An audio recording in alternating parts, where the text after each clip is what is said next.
আসসালামু আলাইকুম সম্মানিত ভিউয়ার্স, সবাই কেমন আছেন? আশা করি ভালো আছেন। আজকে আপনাদের সামনে নিয়ে আসলাম একটা বিগ অফার। একটা দুলাপ, একটা তাসরিয়া, সাথে একটা সাইড বক্স, একটা টি টেবিল। আপনারা দামটা পেয়ে যাচ্ছেন কত? 1200 রিয়াল। এখন 50% ডিসকাউন্ট আছে, মাত্র 600 রিয়াল।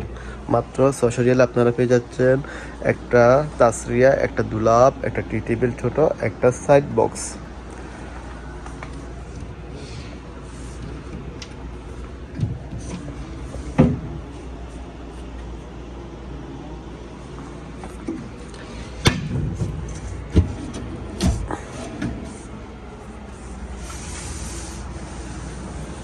ভিডিও দেখে যারা এই বিগ অফারটা নেবেন 600 রিয়ালের ফুল প্যাকেজ, তাদের জন্য আমার পার্সোনালি পক্ষ থেকে একটা এলইডি ডেস্ক ল্যাম্প সম্পূর্ণ ফ্রি। এলইডি ল্যাম্পটার সাথে পেয়ে যাচ্ছেন একটা চার্জার। 1 ঘন্টা চার্জ দিলে এই এলইডি লাইটটা আপনার 6 ঘন্টা কভার করবে। ওকে, এলইডি লাইটটা আপনারা চাইলে পাওয়ার 3টা ধাপে চেঞ্জ করতে পারবেন: হাই, নর্মাল, লো।